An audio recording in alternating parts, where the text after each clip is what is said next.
Abram suas Bíblias, irmãos, lá em Romanos, no capítulo 3. Nós vamos ler um texto aqui, depois nós vamos para outros textos.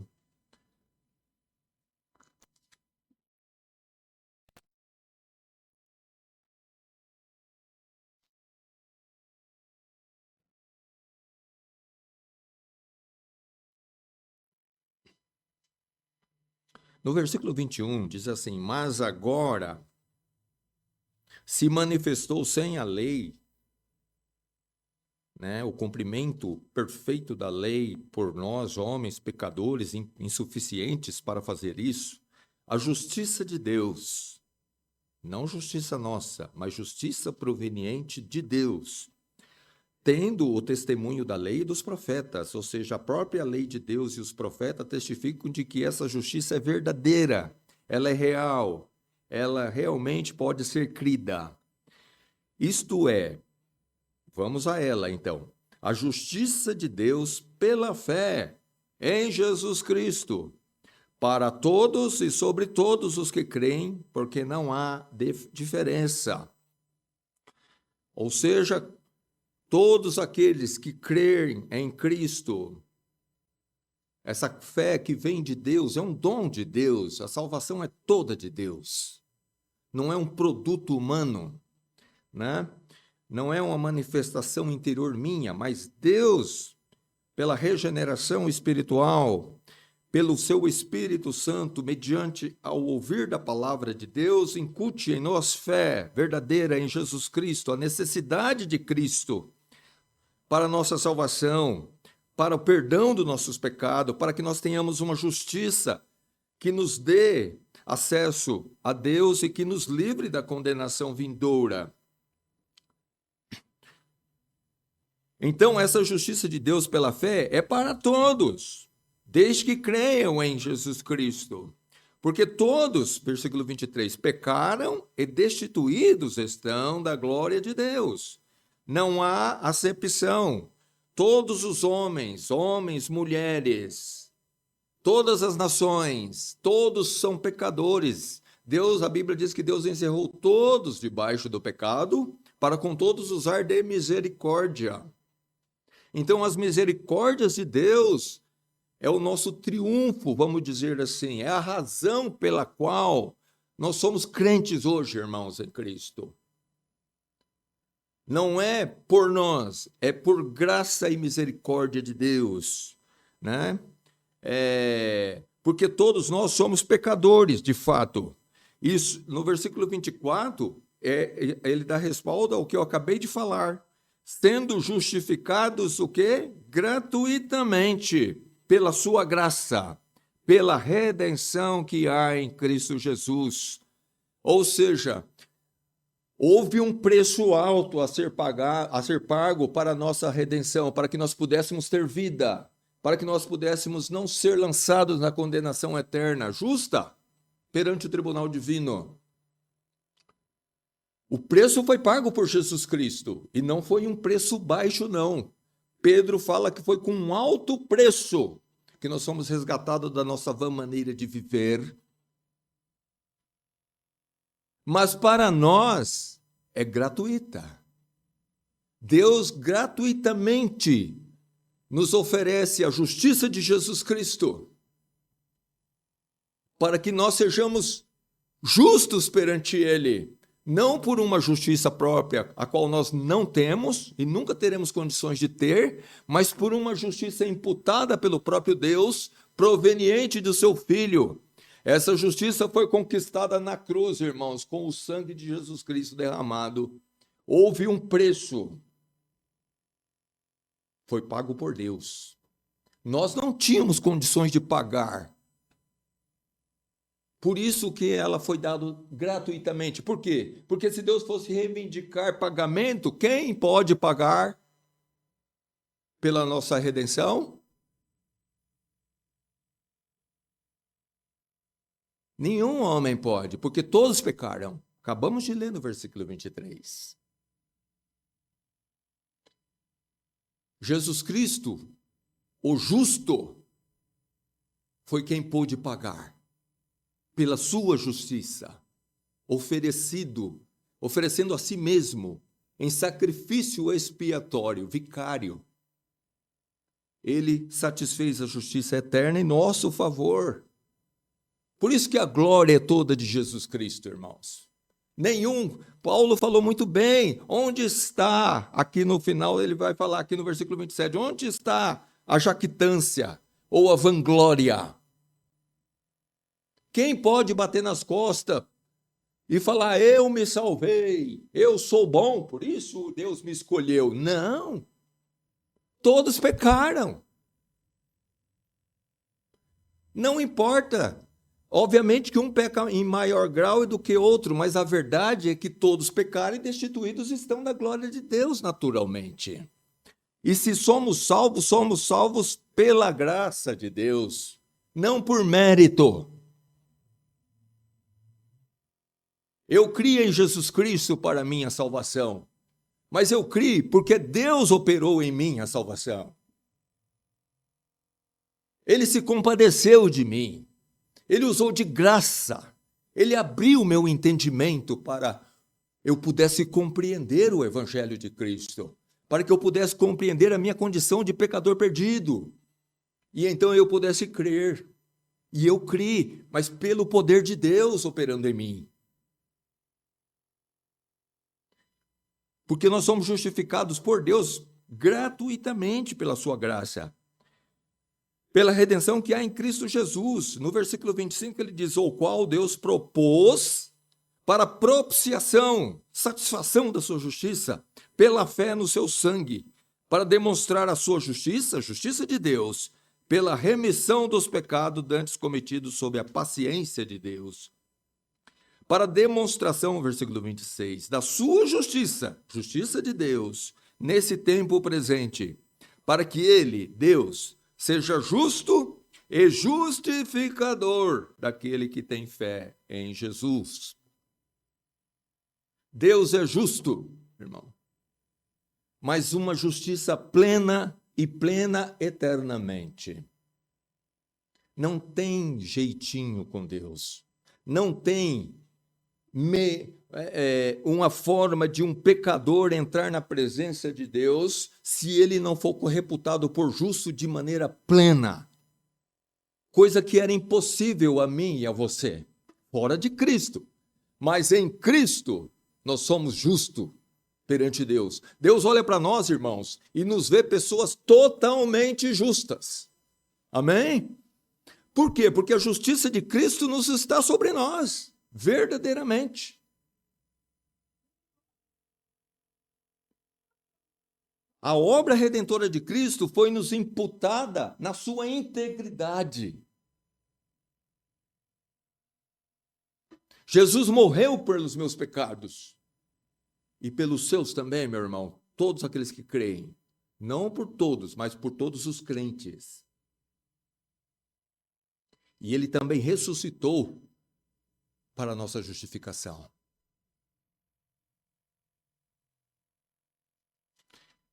Se formos lá para Romanos, agora no capítulo 8, no versículo 1,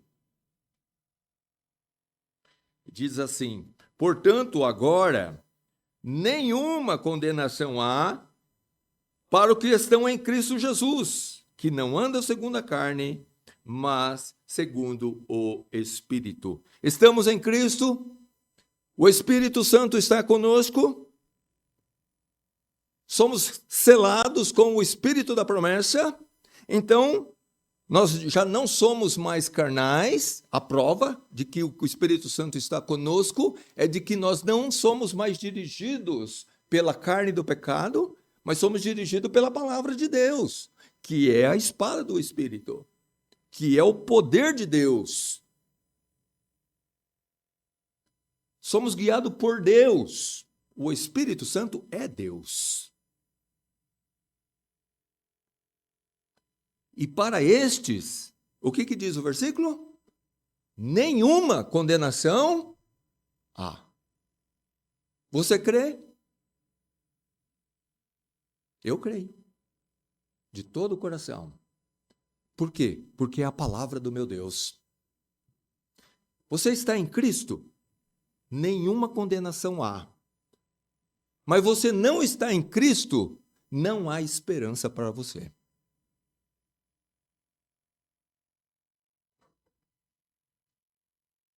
Vamos lá em João, no capítulo 3. O Evangelho de João, desculpa, tenho a carta de João, né?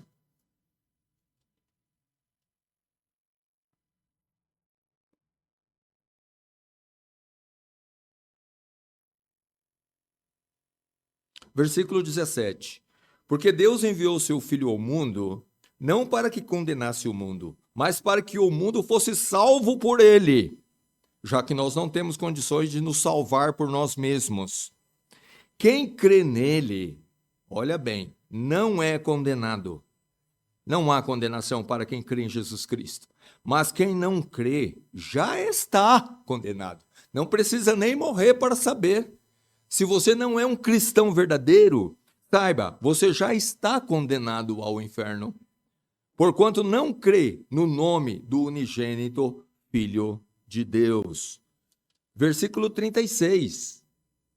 Aquele que crê no Filho tem a vida eterna presente. Você crê em Jesus Cristo? Você já tem a vida eterna, irmão. Por isso que nós podemos falar, afirmamos aqui que as irmãs que morreram em Cristo estão com ele. De fato, Paulo nem usa a expressão morrer, né? Ele fala os que dormiram em Cristo, num sentido de descanso das suas obras. Aquele que crê no Filho tem a vida eterna, mas aquele que não crê no Filho, o que diz João o Batista?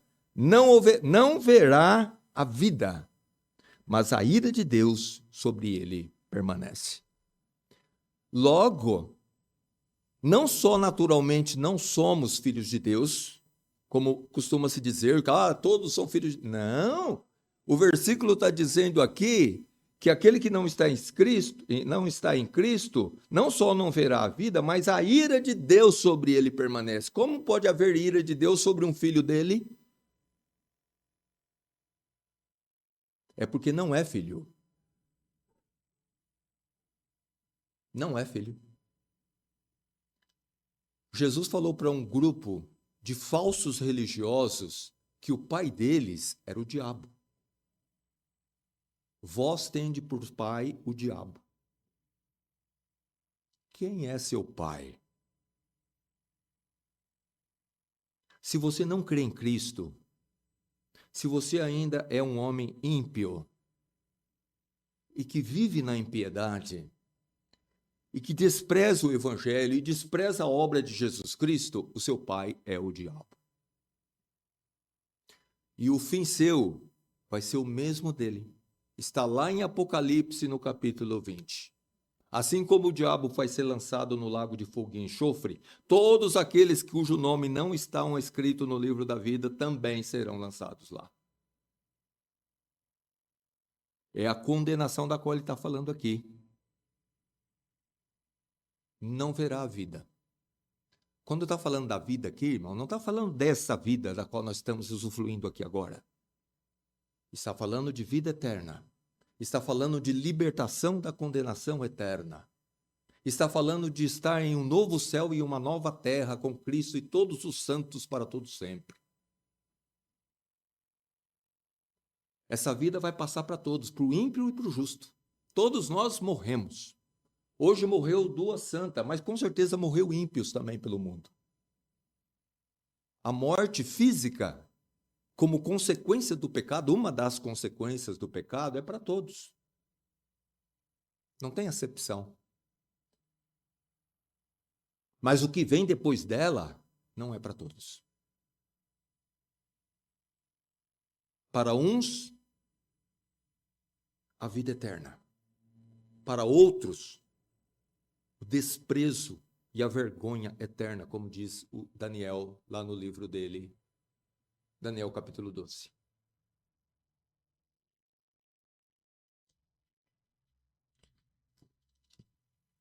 Irmãos, eu estou falando aqui com a maioria de pessoas convertidas, crentes em Cristo. E nós temos essa certeza de que Em Cristo, nenhuma condenação há para nós. Nenhuma. Pela graça de Deus, estamos livres do juízo final.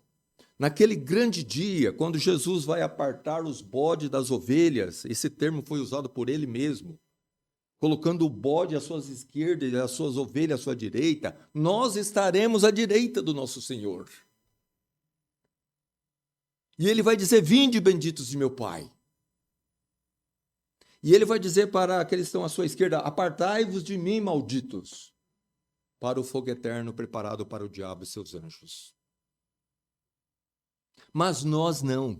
Então não é uma preocupação mais nossa, irmãos, se seremos ou não salvos. A segurança, a nossa segurança é Cristo. Cristo morto e muito mais, ele ressurrecto. O véu rasgado de cima para baixo. E as palavras de Cristo, a qual nós acabamos de ler, dando essa certeza a todos nós, de que de maneira nenhuma Deus vai nos lançar fora. Nenhuma! Quem pode nos separar do amor de Deus? Absolutamente nada. Nós fomos adotados como filhos. Somos filhos de Deus, como afirma o apóstolo João na sua primeira carta. Só ainda não é manifestado o que seremos, mas sabemos que quando Cristo se manifestar, seremos semelhantes a Ele, mas já somos filhos de Deus, em Cristo, filhos por adoção, não por nascença. Todos nós somos criaturas de Deus, mas filhos somente aqueles que creem em Jesus Cristo. A todos os que o receberam, deu-lhes o poder. Deus deu-lhe o poder de serem feitos filhos de Deus, os que creem no seu nome.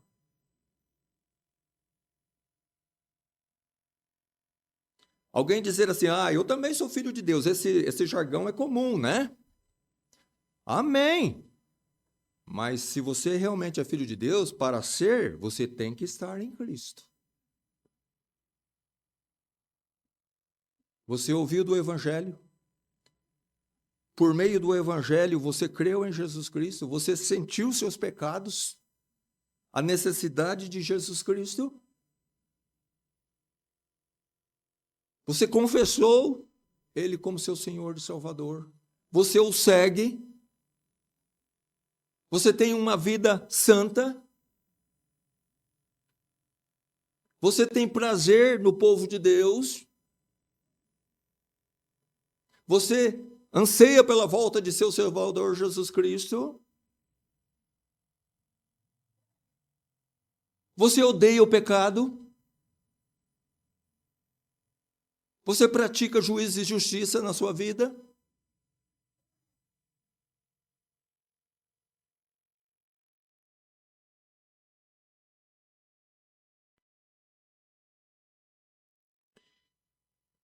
Para nós, irmãos, que estamos em Cristo, eu quero levar agora para o outro lado, já pensando na nossa vida por vir. Irmãos, nós temos que nos envolver com este mundo. É impossível que não. Temos que envolver, temos que trabalhar, temos famílias e temos os nossos envolvimentos. E em cada um deles, irmãos, nós vamos glorificar a Deus. Amém, irmãos? Tem que ser assim, irmãos. Por quê? Porque, na verdade, nós estamos plantando para colher, não aqui, mas quando Cristo se manifestar lá na nova terra. Não nessa terra, na nova terra, da qual Deus fala lá em Apocalipse, no capítulo 21. Essa terra e esse céu vão passar. O mar já não vai existir mais. Deus vai fazer tudo novo. E é lá que nós estaremos eternamente.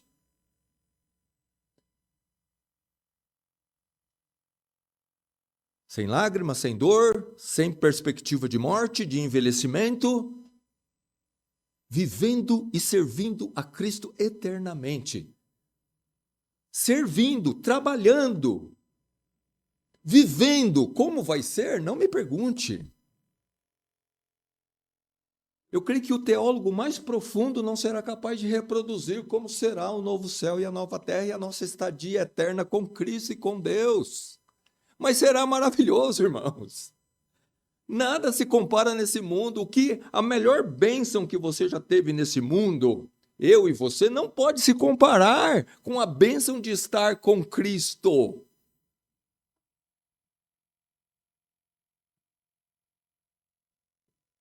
Temos que ter essa perspectiva neste mundo, não quando chegarmos lá. É aqui que Deus quer que nós vivamos na viva esperança da vida por vir. Por isso que o escritor de Hebreus fala que nós devemos deixar todo o embaraço. Irmãos, o que não falta para nós cristãos, e muitos produzidos pelo próprio Satanás e seus demônios, são embaraços. Mas existe aqueles... A vida como um todo é um embaraço, irmãos. Às vezes a gente comenta nas nossas conversas, né? Como há uns anos atrás a vida era mais tranquila. Hoje é uma correria. Hoje o nosso maior adversário é o tempo. Não se tem tempo. Você não consegue achar um tempo nem para visitar um irmão, para ir na casa um do outro. É afazeres e mais afazeres, envolvimentos e mais envolvimentos. Isso tudo tem um propósito. Isso nos enfraquece espiritualmente.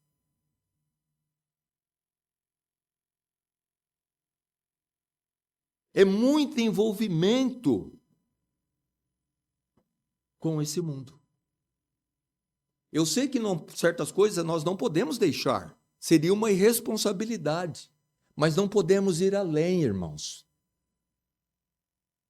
Não podemos começar a trazer para cima de nós coisa que vai ser, de fato, um verdadeiro embaraço na nossa comunhão com Deus e na nossa carreira cristã. Que vai nos segurar. E eu vou dizer, tem certas coisas que é fácil pegar, mas é difícil largar.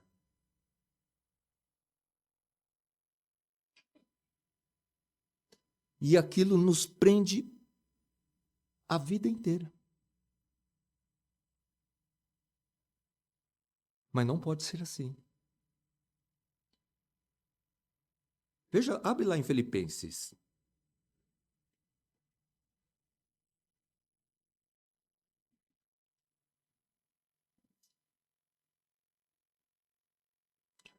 Capítulo 1.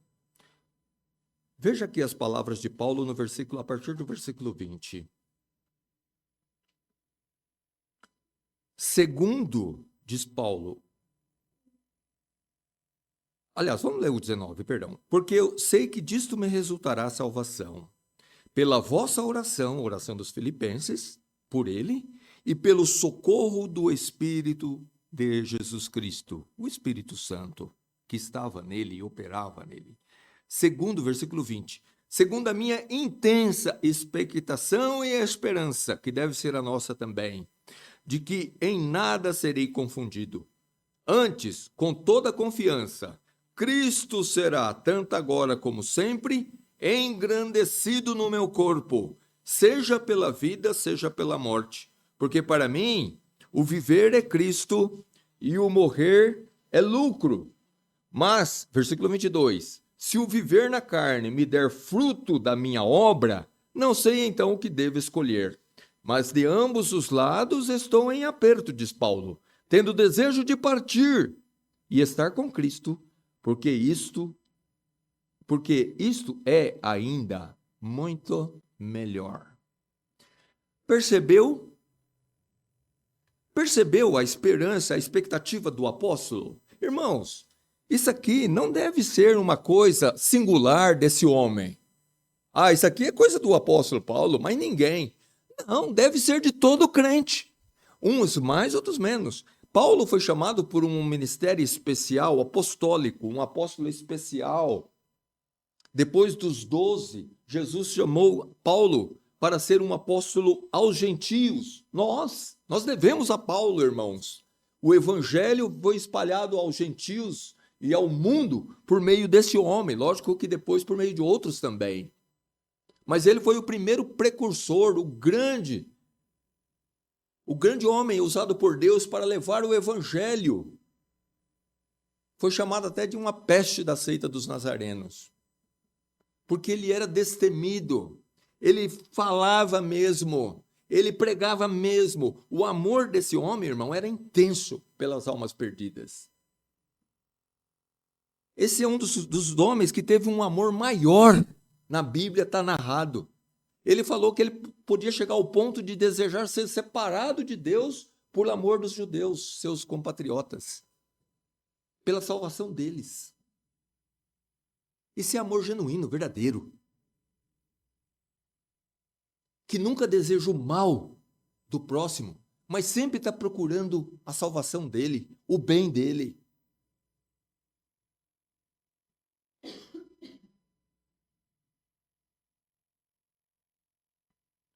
Este homem, ele tinha uma esperança e uma expectação.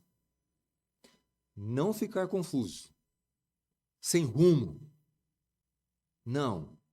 Ele tinha um alvo. E esse alvo de Paulo, irmãos, é o nosso alvo. Nós não somos apóstolos. Não tem mais apóstolos. Não houve sucessão apostólica. Foi um ministério que se encerrou com os 12 mais Paulo. Mas cada um de nós somos cristãos como Paulo. E a esperança daquele homem, a esperança dele não era uma esperança apostólica. Era uma esperança de cristão, da qual todos nós somos, irmãos. De não ser confundido, de não ser ludibriado, de não ser enganado, de não ver a nossa vida passar e depois lá na frente, já velhinho, se Deus permitir que nós chegue até lá, a gente olhar para trás arrependido por não ter feito o que Paulo fez, Cristo ser engrandecido por meio de nós. De nós não termos vivido o cristianismo de uma forma intensa, com muita abnegação, muitas vezes com prejuízo nessa vida, mas ganhando muito na vida por vir. Olhando lá para frente e não para o presente momento. Como os servos de Deus, mencionado na lista lá de Hebreus, que se consideravam peregrinos nessa terra. Eles tinham as suas coisas, mas é como se não tivesse. Porque o viver deles era Cristo. Nós temos coisas, envolvimentos, bens que Deus nos dá. Mas, irmãos, é como a Bíblia nos adverte lá no Evangelho. Aqueles que têm, seja como se não tivesse. Ou seja, o que está transmitindo isso a palavra de Deus? Não deixe que essas coisas te possuam, de maneira tal que você seja um escravo delas. Viva Cristo, irmão. Plante para colher lá e não aqui. Porque logo Cristo virá. E se ele não vir antes, nós vamos partir daqui a pouco. Nós falamos de irmãs que viveram aí 102 anos. Uma viveu 91 e a outra viveu 102. Amém. Mas eu vou dizer, é pouco. O que é isso perto da eternidade? E muitos poucos chegam lá. A maioria parte antes.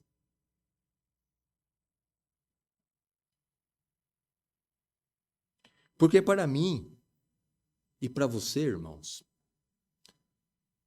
o nosso viver tem que ser Cristo. não somos apóstolos, como eu falei. Nosso ministério não é o mesmo que Deus deu para aquele homem. Eu não sei, cada um de nós, Deus chama para um propósito. Nós somos um corpo, somos membro desse corpo, e assim como cada membro tem a sua função dentro do corpo, Deus também nos dá a função dentro do seu corpo, da igreja. Cumpramos com nossa função da melhor maneira.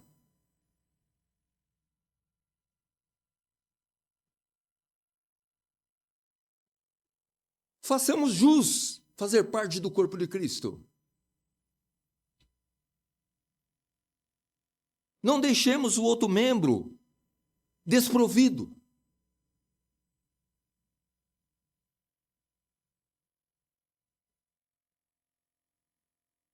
Vivamos Cristo, irmãos. Porque viver e morrer, como diz Paulo, é o quê? É ganho. Você crê dessa forma? Irmãos, eu sei que a grande prova para mim e para você, eu me coloco nesse contexto, de que realmente nós não estamos no ponto onde Deus quer que nós estejamos, é que para muitos cristãos mesmo, verdadeiros, o morrer não é ganho. Depois que ele morrer, ele vai ver que era ganho mesmo. Mas estando agora em vida, ele não quer não. Ele não pensa como o apóstolo, onde partir e estar com Cristo é muito melhor. Essa certeza de Paulo, infelizmente, irmãos, infelizmente eu digo, me falta. E falta para muitos. Mas eu quero que Deus nos dê essa certeza. Porque ela é real.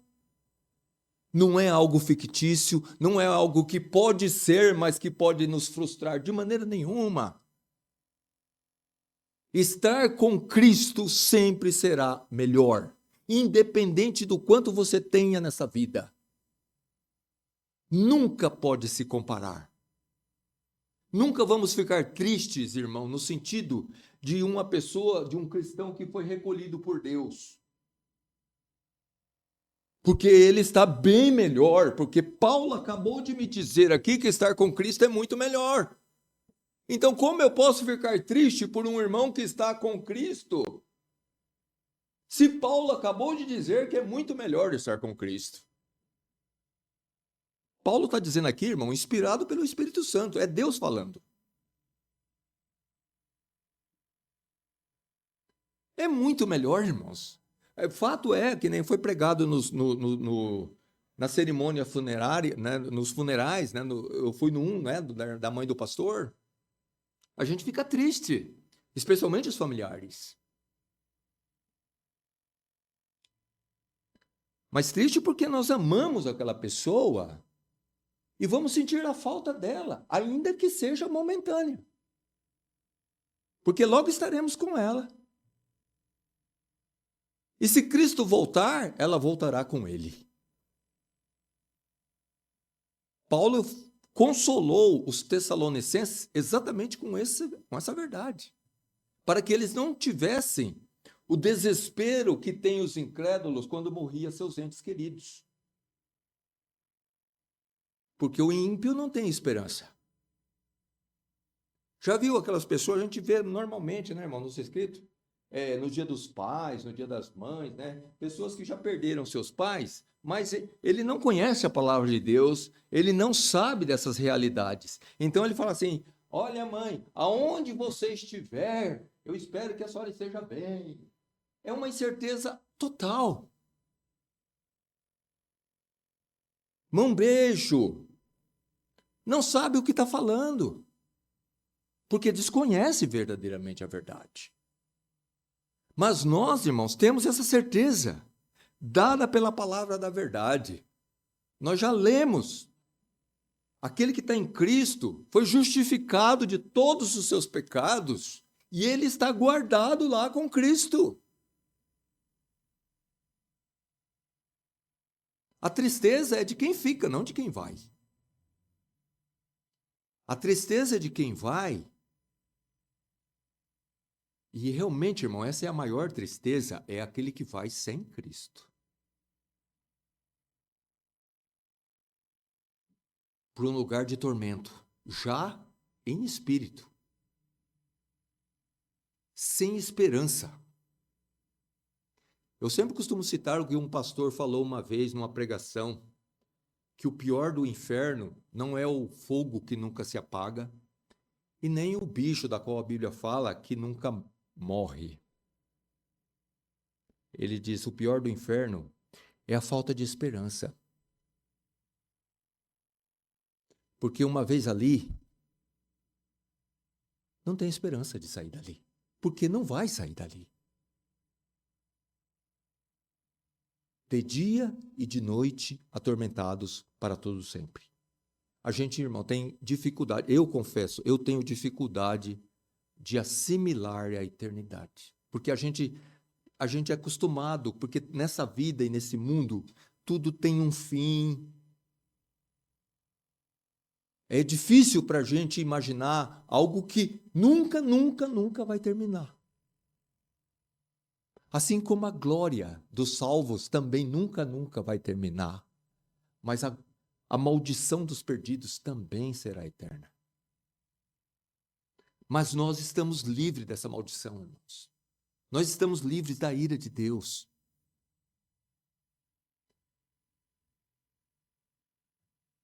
Como nós podemos ser gratos a Deus, a não ser vivendo como Paulo viveu, exaltando nosso Senhor Jesus Cristo, que por nós morreu e ressuscitou? Como o irmão orou aqui, né? Deus é autossuficiente, Ele não precisa de nós. Mas já que Cristo morreu, pagou o preço da nossa redenção, é impressionante, irmão, na oração sacerdotal de Jesus Cristo, ele diz assim: Pai, eu quero que onde eu estiver, esteja comigo aqueles que tu me deste.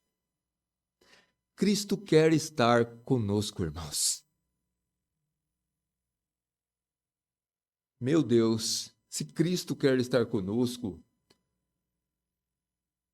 que miserável serei eu se eu não querer estar com Cristo.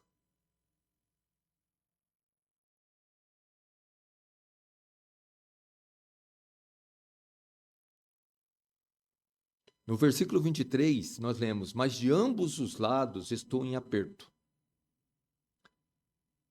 Paulo, ele sabia que ele tinha uma missão de pregar o evangelho, de estabelecer igrejas, de cuidar do povo de Deus, e ele, de fato, ele se consumiu nessa obra que Deus deu para ele. Mas ele estava em aperto, porque ele queria continuar fazendo essa obra, porque ele sabia que, pela sua pregação, pela pregação do evangelho, pessoas estavam sendo levadas à salvação. Mas, ao mesmo tempo, ele tinha o desejo de partir e estar com Cristo, porque é muito melhor. Que seja assim nós também, irmãos. Que o nosso viver aqui seja aquele viver para Cristo, porque está dando frutos. Deus não só nos salvou, mas Ele está nos usando para a salvação de outros, para a edificação da igreja, para socorrer o irmão, para glorificar a Cristo nesta vida. E isso deve ser o nosso gozo, nosso prazer. Não porque nós conseguimos conquistar uma casa. Ora, nós não vamos ter tristeza porque conseguimos uma casa. Deus nos dá todas essas coisas. Ou um carro, ou uma viagem, enfim. Todas essas coisas nos trazem alegria, irmãos. Mas, de fato, essas coisas não devem ser competição com o reino de Deus e a sua justiça, com o prazer que nós temos em Cristo e em fazer a vontade de Cristo. Pregar o evangelho a uma alma perdida, irmãos, é muito mais importante do que ir num restaurante almoçar ou jantar, do que um passeio que seja no paraíso terreno aí, né? Tem muitos paraísos espalhados por esse mundo, né? intitulado Lugares Paradisíacos, né? Lugares lindos mesmo. Mas muito mais importante é você pregando o evangelho para uma alma que está a caminho da perdição. E se Deus salvar aquela alma, irmãos, que glória que você tem, que você teve, dada por Deus.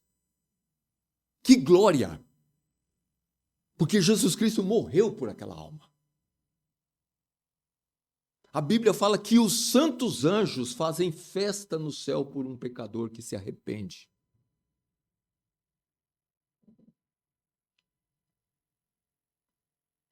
Devemos viver Cristo, irmãos. E sabe por quê? Vamos para o nosso último texto, que está lá em 2 Timóteo, no capítulo 4.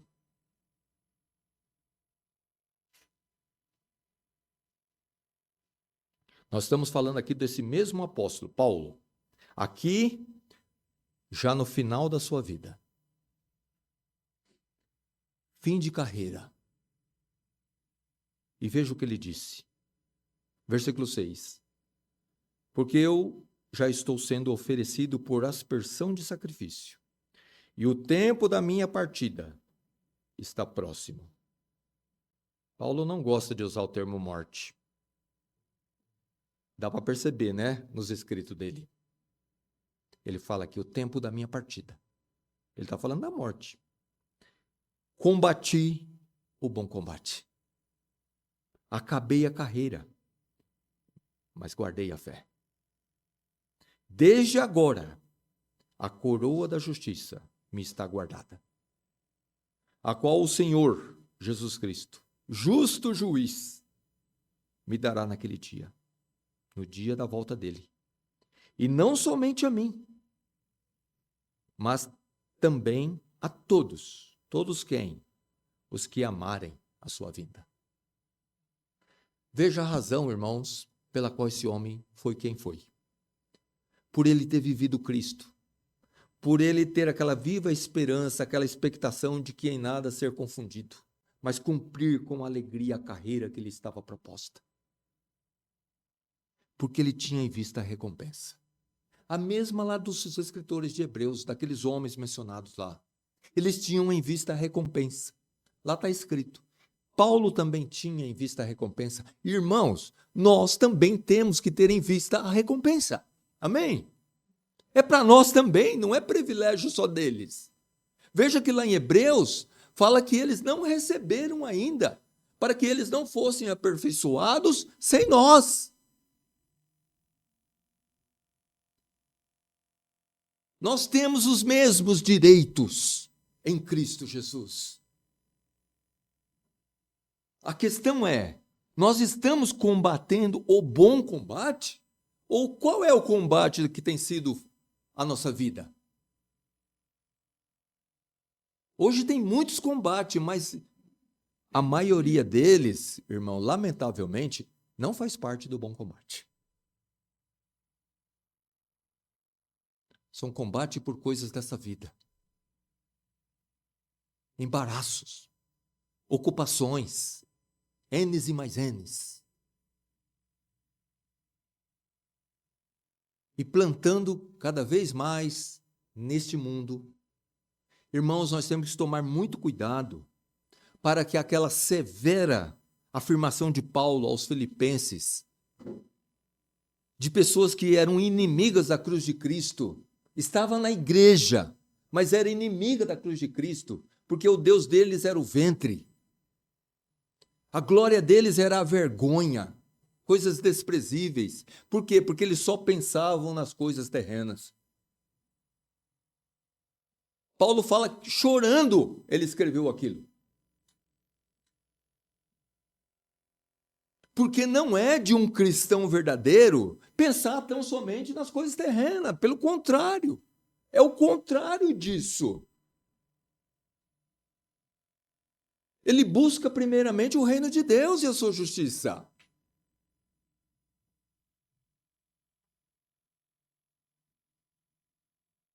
Ele não é uma pessoa que passa desapercebido quando está no seu dia a dia, como qualquer ímpio. Porque a sua fala, o seu pensamento, as suas reações, as suas intenções e a sua esperança é a mesma deles. Se você não dizer, ele não vai perceber que você é um cristão.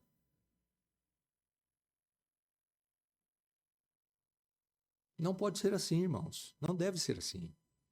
Nós temos uma viva esperança, a coroa da justiça. Está guardada. Paulo tinha essa certeza. A coroa da justiça, o justo juiz guardou ela para ele e vai dar, com certeza.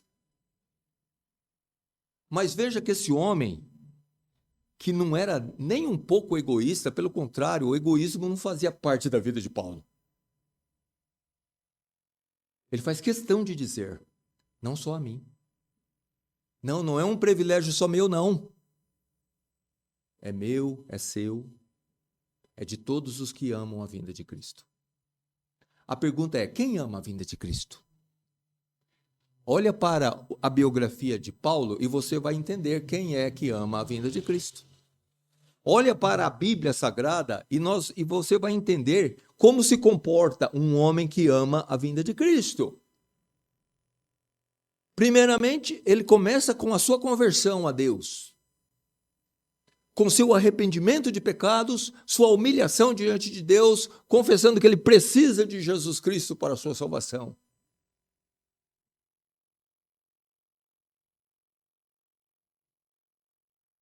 E depois, apartando-se do pecado em santificação de vida, ele se coloca à disposição de Cristo para o seu serviço.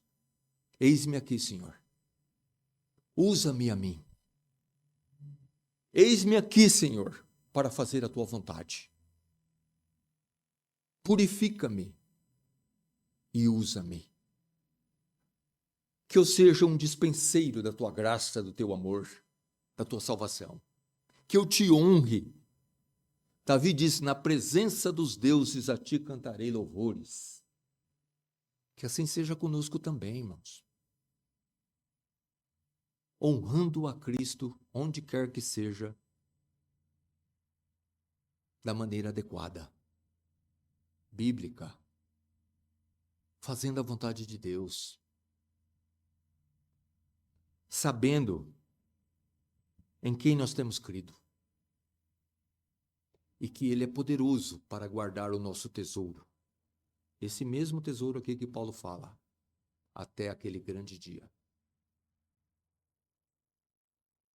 Que Deus nos abençoe.